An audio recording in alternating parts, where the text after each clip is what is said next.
오늘은 이런 도전적인 질문으로 말씀의 문을 열려고 합니다. 여러분은 하나님의 기적을 보셨습니까? 여러분은 하나님의 기적을 경험하셨습니까? 어디에서 경험했을까요? 하나님의 말씀을 기록하고 있는 성경은 역사적인 사실을 기록하고 있습니다. 성경이 기록된 역사적인 사실이 셀 수 없는 수많은 기적입니다. 왜 하나님은 우리에게 기적을 베푸시는 것일까요? 도대체 하나님은 무엇 때문에 기적을 베푸시는 것일까요? 한 영혼의 구원을 위해 하나님은 기적을 베푸십니다. 그러면 기적에 대한 이해가 좀 필요하지 않을까요? 여러분, 기적이 뭡니까? 기적은 하나님의 살아계심과 하나님이 함께 하심에 대한 증거입니다. 하나님은 살아계십니다. 하나님은 지금 우리와 함께 계십니다. 하나님은 영원토록 우리와 함께 계십니다.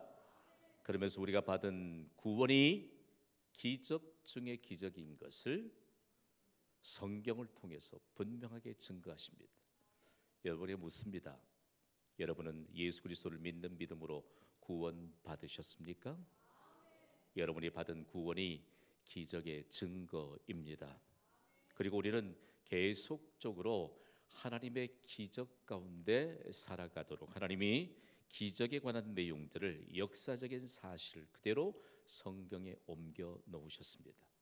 사도행전을 계속해서 우리가 함께 나누고 있습니다. 사도행전이 배경이 되는 1세기에 과연 하나님의 기적은 어디에서 일어났을까요? 그리고 하나님의 기적이 구원받은 우리와는 과연 어떤 관계가 있을까라고 하는 것인데요. 1세기에는 세계를 지배했던 국가가 바로 로마 제국입니다. 로마 제국의 힘을 등에 입은 사람들이 돈을 거머쥐었거든요. 특별히 돈을 거머쥔 사람들 가운데 유독 한 도시로 사람들이 몰리기 시작했습니다. 어느 도시일까요? 광주광역시는 아니겠죠. 지금은 터키지만 성경에는 소아시아의 서쪽 어귀에 있는 에베소 항구를, 그 도시를 소개하고 있습니다. 에베소에 얼마나 많은 사람들이 돈 자랑을 했는지 몰라요. 전 세계적으로 정말 지식인들이 자기들이 가진 지식을 자랑했던 곳입니다. 그리고 네로라 하는 명예를 가진 자들이 이곳에서 명예를 자랑했습니다. 그리고 돈 많은 사람들이 얼마나 많이 올라와서 이곳에서 돈 자랑을 했는지, 지금도 고대 예배소 유적지를 가면 돈 자랑이에요. 그리고 돈의 결과 같아요. 그런데 이곳에서 돈보다도 더 위대한 것이 무엇인가?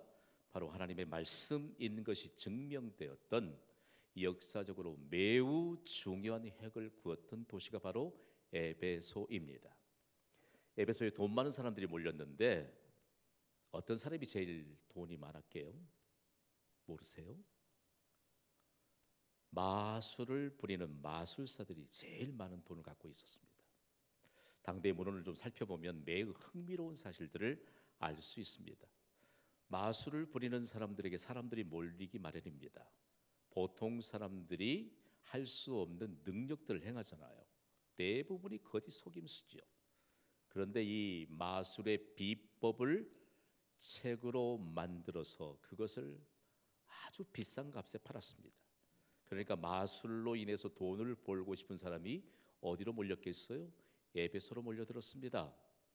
그 마술을 기록한 비법을 기록한 마술책은 값이 천정부지로 치솟았습니다. 바로 그때에 에베소라고 하는 도시의 두란노 서원에서 하나님의 말씀을 강론하는 한 사람이 등장했습니다. 저도 그 시대에 좀 태어날 걸. 바울 사도가 두란노 서원에서 매일 말씀을 강론합니다. 하나님의 말씀을 강론하는 에베소라고 하는 도시에 성령의 놀라운 역사가 임하였습니다. 그랬더니 돈밖에 모르고 돈 많은 마술사들이 하나님의 말씀을 듣기 위해 바울이 하나님의 말씀을 강론하는 두란노 서원에 출입하기 시작합니다. 근데 놀라운 일들이 일어났습니다. 바울로부터 하나님의 말씀을 들었던 돈 많은 마술사들의 마음이 열리게 된 것입니다. 그리고 그들의 가슴을 파고드는 하나님의 말씀으로 인하여 그들이 깨닫기 시작합니다. 자신들이 최고가로 판매하고 있는 마술책은 거짓이라는 것입니다. 오직 진리요 보배는 하나님의 말씀인 것을 깨닫습니다. 그리고 그들이 구원에 대한 분명한 증거를 갖습니다. 그러면서 그 일에 대한 행적이 인류 역사에 큰 획을 그어 놓습니다. 오늘 이 시대를 살아가는 우리가 과연 하나님의 말씀이 가장 귀한 것인지, 우리가 받은 구원이 하나님의 기적이고 가장 귀한 것인지를 고백할 수 있느냐에 대한 구체적인 해답을 제시하고 있습니다. 이들의 변화를 볼까요? 사도행전 19장 19절은 이렇게 기록하고 있거든요. 우리 함께 읽습니다. 시작. 또 마술을 행하던 많은 사람이 그 책을 모아가지고 와서 모든 사람 앞에서 불사르니 그 책값을 계산한즉 은 5만이나 되더라. 성경은 너무너무 깊은 하나님의 뜻이 담겨 있어요. 마술사들이 최고의 값을 매기면서 팔았던 그 책을 다 모아가지고 와서 어떻게 했지요? 많은 사람들 앞에서 불태웠습니다. 아니, 그거 팔아서 좀 헌금하지. No!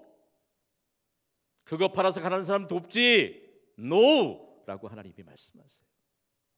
여러분, 이들이 불태워버렸던 변화의 증거인 그 책의 값이 은 5만이라고 했습니다. 도대체 이 값은 얼마나 될까요? 영어 성경 NIV 버전과 영어 성경 버전은 대략적으로 5만 드라크마라고 명확하게 번역하고 있습니다. 1 드라크마가 노동자 1일의 품삯이거든요. 요즘 들어서 1일 노동자 품삯을 10만 원으로 계산하면 5만 드라크마의 값이 얼마지요? 50억 원이에요. 여러분, 성경이 50억 원 가치만 있다는 게 아니고요, 당대로는 값으로 환산할 수 없는 최대 가치가 하나님의 말씀인 것을 깨닫고 그들은 거짓이요 속임수요 부질없는 그 값비싼 마술책을 태워버린 것입니다. 그리고 그들로부터 인류 역사 가운데 기독교 역사는 함께 맞물려서 강력한 메시지가 전달되었습니다. 함께 선포해 보시죠. 세상에 하나님의 말씀보다 더 귀한 것은 없다. 다시 한번 선포할까요? 세상에 구원받는 것보다 더 귀한 것은 없다. 믿으시면 아멘 하시기 바랍니다. 믿음 없음이 깨어지는 역사가 있기를 주님의 이름으로 축복합니다. 오늘 3부 예배의 말씀의 가치를 깨닫는 자들에게 기적적인 열매를 거두게 하시는 주의 은혜가 임하게 될 줄 믿습니다. 깨져야 돼요. 여러분, 오늘 우리가 드는 이 예배 3부 예배가요, 얼마쯤 가치가 있겠어요? 여러분이 도대체 하나님의 말씀의 가치를 알고 이 예배를 드린다면 그동안 우리가 얼마나 믿음 없는 생각을 많이 해왔고, 얼마나 부질없는 것을 자랑해왔고, 그리고 얼마나 내세울 만한 것도 아닌데 내세워왔는지를 마술사들을 통해서 얼마나 전 세계가 충격이 되는지 몰라요. 그 아까운 것을 불태워버리다니, 오늘 하나님의 말씀을 가로막고 있는 모든 것을 불태우는 역사가 있다면 그 가치보다 훨씬 더 귀중한 가치를 우리에게 믿음에 합당한 선물로 주실 줄 믿습니다. 이것이 우리가 사모해야 될 은혜예요, 은혜. 생각해 봐요. 요즘 들어서 하나님이 얼마나 이 귀중한 가치를 깨닫고 예배할 수 있느냐, 하나님이 주목하고 계세요.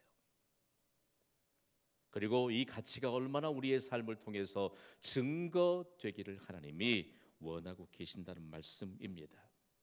오늘 말씀을 받을 때 우리의 세상적인 가치관, 그리고 믿음 없는 불신앙의 요소들이 모두 불태워지기를 주님의 이름으로 부탁을 드립니다. 성경은요, 이런 배경을 통해서 읽으면 모두 다 기적이에요.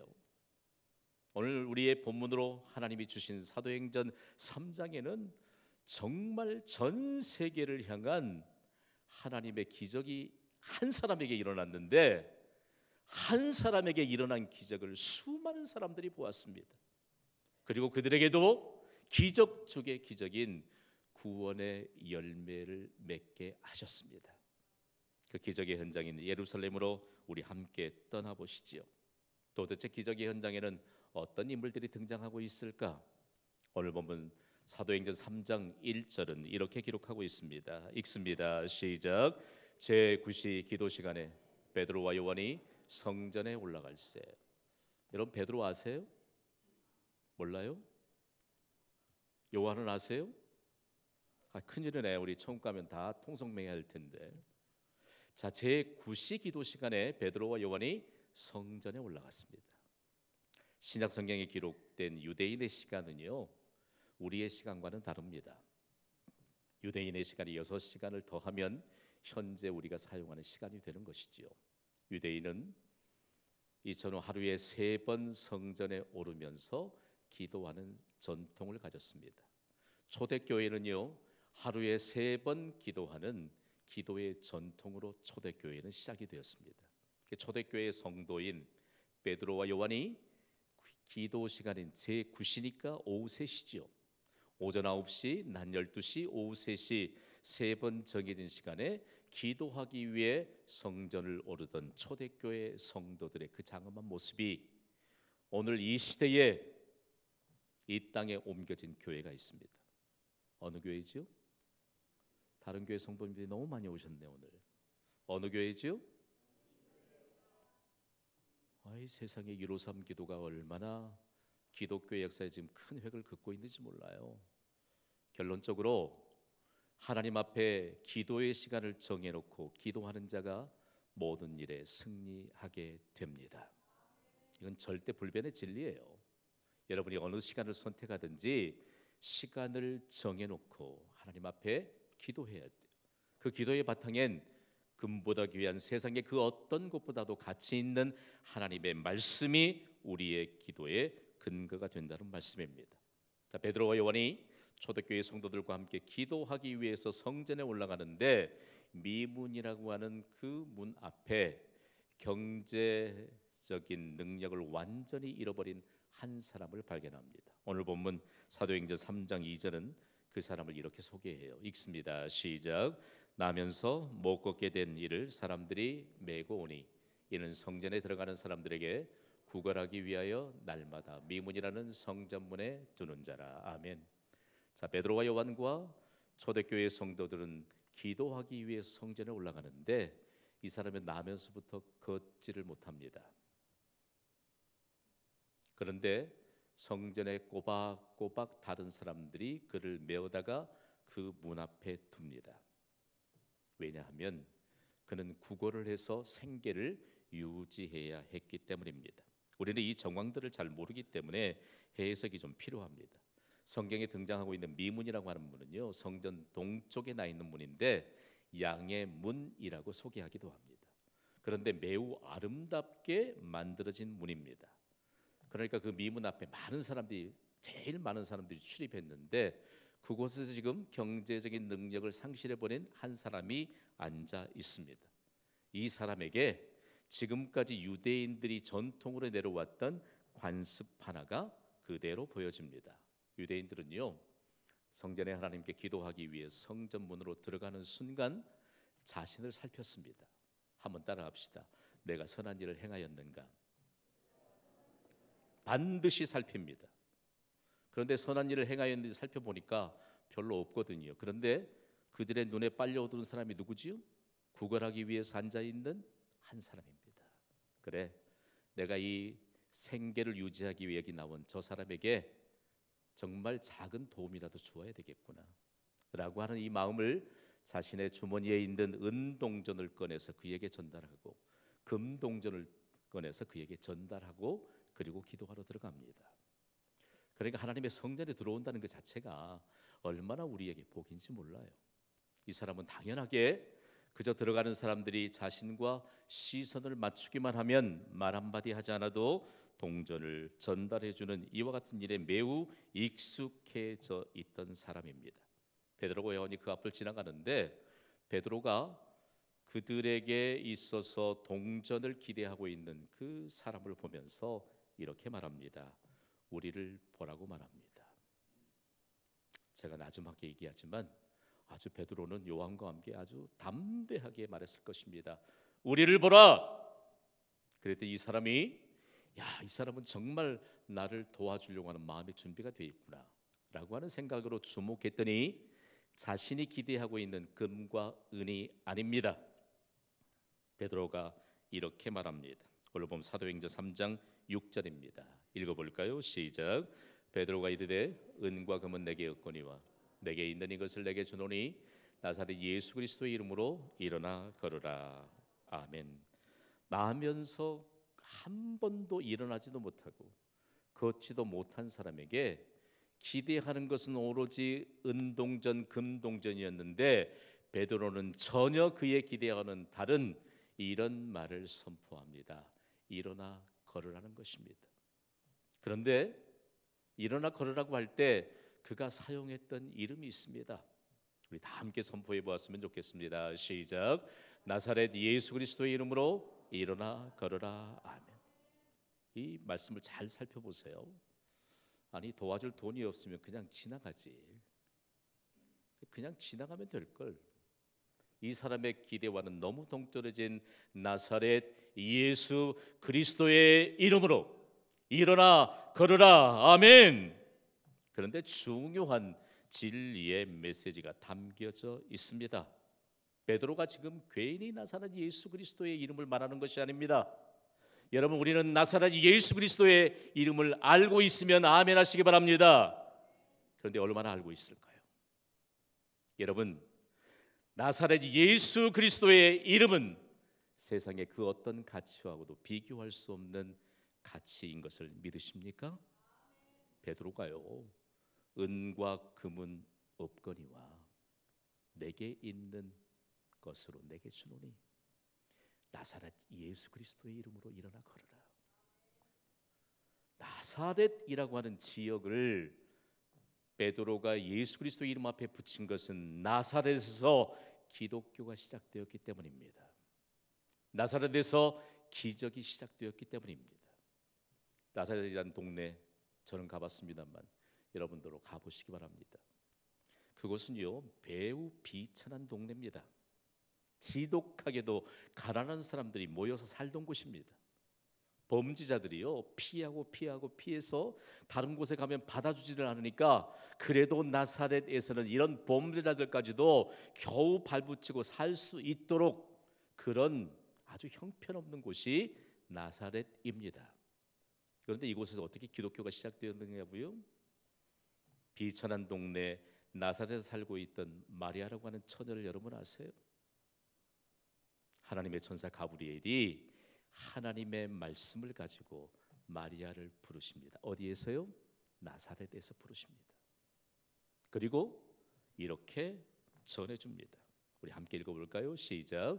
보라, 내가 잉태하여 아들을 낳으리니 그 이름을 예수라 하라. 생각해봐요. 아무도 관심을 갖지 않습니다. 그 동네 가고 싶지도 않아요. 사회적인 기대치가 전혀 없는 나사렛에 살고 있는 마리아를 하나님이 선택하시고 가브리엘 천사를 통해서 너무너무 믿기 어려운 하나님의 뜻을 전합니다.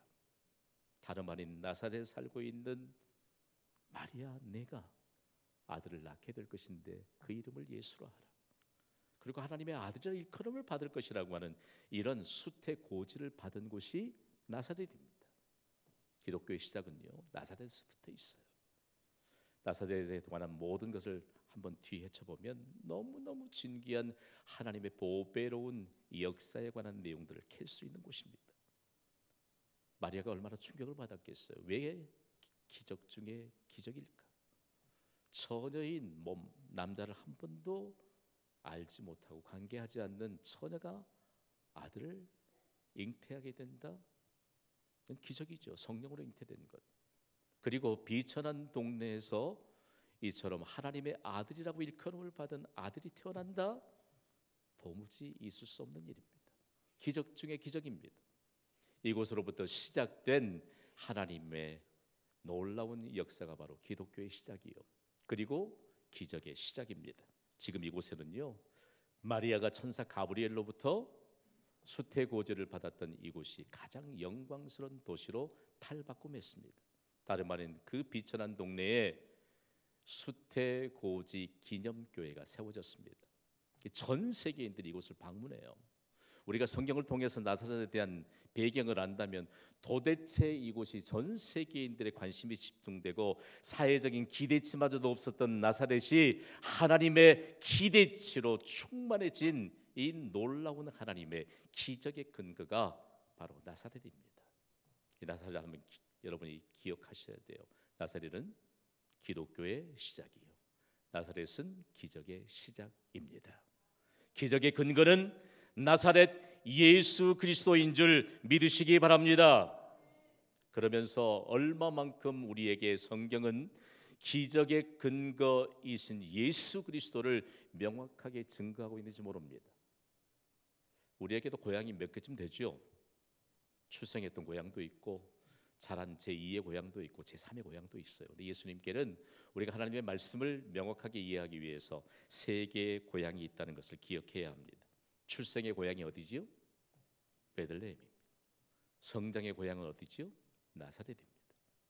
사역의 고향은 어딘가요? 가버나움입니다. 그러면서 구체적으로 예수 그리스도의 이름이 나사렛으로부터 시작되어서 선포되는 곳마다, 전달되는 곳마다 기적의 역사가 시작이 되고 그 기적의 역사와 함께 더불어서 기독교의 역사가 그곳으로부터 시작되었다는 사실들을 가르쳐 주고 있습니다. 베드로는 지금 나사렛 예수 그리스도의 이름으로 그에게 일어나 걸으라고 합니다. 단순한 말이 아니요, 베드로는 기독교의 시작을 그에게 선포하고 있는 것입니다. 베드로는 기적의 시작을 선포하고 있는 것입니다. 베드로의 이 말을 듣고 믿으면 기적이 일어나게 될 줄 믿습니다. 오늘날 지구상에 세워진 모든 교회는 나사렛 예수 그리스도의 이름을 선포하기 위해 세워졌습니다. 우리가 나사렛 예수 그리스도의 이름으로 말미암아 구원을 받았습니다. 여기에 강단에 서서 하나님의 말씀을 선언하고 있는 김 목사는 나사렛 예수 그리스도를 선포하기 위해 준비된 설교자입니다. 우리가 함께 공유하고 우리가 함께 가슴에 품고 우리가 함께 한 방향을 향해 나가야 할 그 이름은 나사렛 예수 그리스도의 이름입니다. 베드로가 지금 기독교의 시작이요 기적의 시작인 나사렛 예수 그리스도의 이름으로 일어나 걸으라고 하는데 기적이 일어날까요, 여러분? 오늘 본문에 보면 그가 동전을 기대했던 그의 관심이 순간 바뀌게 됩니다. 동전을 기대했던 그의 관심, 그의 중심이 베드로가 선언하고 있는 나사렛 예수 그리스도께 향하고 있습니다. 오늘 본문이 사도행전 3장 8절은 이 사실을 간격이 없이 이렇게 기록하고 있습니다. 우리 함께 읽습니다. 시작. 그들과 함께 성전으로 들어가면서 걷기도 하고 성전도. 아멘. 그가 나사렛 예수 그리스도의 이름으로 일어나 걸으라고 선언했던 베드로의 말과 함께 베드로가 그의 오른손을 잡았거든요. 그리고 일으켰습니다. 그랬더니 그 결과가 사도행전 3장 8절에는 완전한 치유로 나타났습니다. 말씀을 보세요. 뛰어서서 걸었다. 아니 뛰었다고 하니까 달려갔다는 얘기가 아니고요. 영어 성경의 네비 버전에는 뛴 것이 점프했다라고 명확하게 기록합니다. 발과 발목에 힘이 없었으니 어떻게 그가 제자리에서 한번 점프해 봤겠어요? 이 사람의 기쁨을 그대로 표현하고 있습니다. 사실을 표현하고 있습니다. 그리고 완전한 치유를 표현하고 있습니다. 오늘 나사렛 예수 그리스도의 이름을 의지하는 자마다 완전한 치유를 베푸시는 하나님의 기적과 능력이 임하게 될 줄 믿습니다. 병원 가면요, 의사가 여러분 잘 치료해 주시던가요? 그래서 여러분에게 나사렛 예수 그리스도 이름이 필요하지 않는 것 아닙니까? 마술을 행하는 사람들이 그저 능력을 좀 하더니 조금 잠시적으로 호전되니까 그 마술책을 비싼 값에 팔았거든요. 여러분, 완전한 치유를 행하시는 분은 나사렛 예수 그리스도이신 줄 믿으시기 바랍니다. 우리가 가진 모든 문제 일시적으로 시간이 지나면 해결되겠지. 아니 내가 눈 한번 감으면 지나가겠지. 일시방편으로 살아가는 그런 마음의 중심이 있다면 완전한 치유자요 완전한 해결자이신 나사렛 예수 그리스도의 이름을 의지하시기를 주님의 이름으로 축복합니다. 오늘 이 현장 가운데서 우리가 받아야 될 메시지는 도대체 어떤 걸까요? 성경에 보면요, 이 사람이 40이 넘었다라고 말하거든요. 그러니까 태어나서부터 40이 넘을 때까지 한 번도 일어나지 못했으니 얼마나 안타까운 인생을 살았습니까? 그리고 그가 기대하는 것에 대해서 40년이 넘도록 오직 구걸하는 일에만 기대감으로 가득 차 있습니다. 그럼에도 불구하고 익숙해 있던 그의 기대감이 나사렛 예수 그리스도로 향하게 될 때 순간 기적을 베푸시는 예수 그리스도의 능력이 임하였습니다. 오늘 이 시대에 불안한 요소들이 너무 많아요.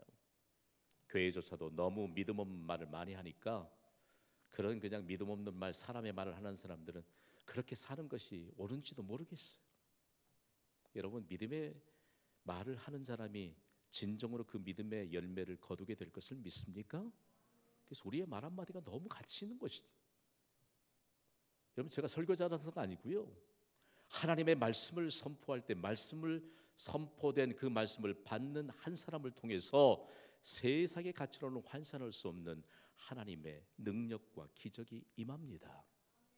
오늘 3부 예배 예배자가 몇 명입니까?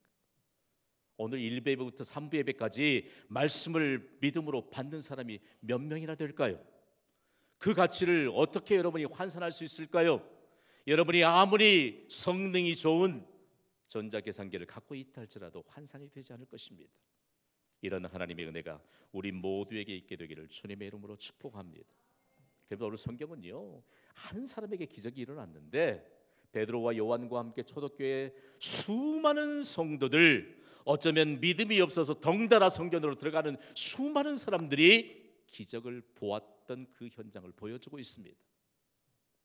오늘 우리가 구원받고 기적의 증거가 된 것이 왜 그렇게 중요할까? 우리를 바라보는 수많은 사람들이 있습니다. 우리를 통해서 수많은 사람들이 기적의 증거자가 되는 구원의 열매가 맺어지기를 소원하신 분들은 아멘 하시기 바랍니다. 도대체 무엇이 문제일까? 오늘 말씀에는요, 너무 중요한 내용들을 그 배경으로 삼고 있습니다. 그동안 40이 넘도록 구걸했던 사람들은요, 하루를 딱 마감하면 은동전과 금동전을 구별했습니다. 참 역사적인 문화는 진짜 재미있어요. 돈 아닌 것도 던져주고 가고요. 그러면 그 사람이 그거 세는 일에 아주 익숙해졌습니다. 요즘 우리의 삶과 똑같아요. 우리의 수입, 우리의 현실에 관한 것을 계속 세다 보면 우리의 눈이 어디에 고정될까 분산됩니다. 그러나 절대 가치이신 예수 그리스도를 바라볼 수 있는 눈을 가져야 된다는 말씀입니다.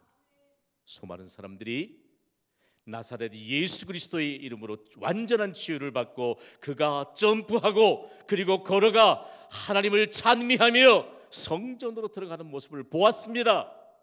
기적을 본 것입니다. 우리의 주변에 우리를 바라보는 사람들은 어떤 시각으로 볼까요? 그래서 우리에겐 믿음 없는 소리를 하시면 안 되는 것입니다. 교회를 폄하해서도 안 되는 것입니다. 신실한 믿음의 사람들을 여러분이 이러쿵저러쿵 해서도 안 되는 이유가 여기에 있습니다. 수많은 사람들이 하나님의 기적을 보면서 도대체 어떤 변화를 일으켰을까요? 저는 언젠가 국영방송인 KBS ETV의 낭독의 발견이라는 프로그램을 재방송을 시청한 적이 있습니다. 그 프로그램에서 원재훈 시인이 이런 고백을 했습니다. 들어보시겠습니까? 작년 가을에 잠자리 한 마리가 사무실로 날아왔습니다. 사무실에는 9개의 창문이 있습니다. 그런데 잠자리가 창문 밖으로 나가지를 못하였습니다. 잠자리는 곁눈과 혼눈을 합해서 무려 1만 개의 눈을 가지고 있습니다. 그런데 1만 개의 눈 가운데서도 창 밖으로 나갈 수 있는 한 개의 눈이 없었던 것입니다. 그때 시인은 생각했습니다. 나는 지금 1만 개의 눈을 가지고 있는 것은 아닌가? 살 길을 찾기 위해서는 오직 한 개의 눈이 필요한 것을. 어찌된 일인지 잠자리 한 마리가 몇 해 전에 이 예배센터에 들어왔어요. 어느 문으로 들어왔는지 모르죠. 여러 개의 문 중에. 그런데 살 길을 찾을 수 있는, 나갈 수 있는 길을 볼 수 있는 눈이 없어서인지 천정에 붙어서 지금 못 나가고 화석이 돼가고 있습니다. 우리의 믿음이 무디어져 있지는 않습니까? 나사렛 예수 그리스도의 이름이면 완전한 치유가 일어나고 완전한 기적이 일어나고 완전한 해결책이 우리에게 주어지게 될 줄 믿습니다. 우리는 어쩌면 1만 개의 눈을 가지고 너무 세상을 많이 두려번거려요. 우리의 입술로 황금보다 더 귀한, 세상의 그 어떤 가치로도 비교할 수 없는 하나님의 진리의 말씀이 선포되도록 나사렛 예수 그리스도로 말미암아 기독교를 시작하게 하셨고 기적이 시작되게 하셨습니다. 이 믿음이면 모든 일에 승리할 수 있게 될 수 있기를 우리는 믿어야 합니다. 이 믿음으로 이번 한 주간도 우리의 일평생도 오직 나사렛 예수 그리스도의 이름을 붙잡으시고 살 길을 내어주시는 그 하나님 앞에서 모든 일에 승리하는 인생을 사시기를 주님의 이름으로 축원합니다. 이 시간 우리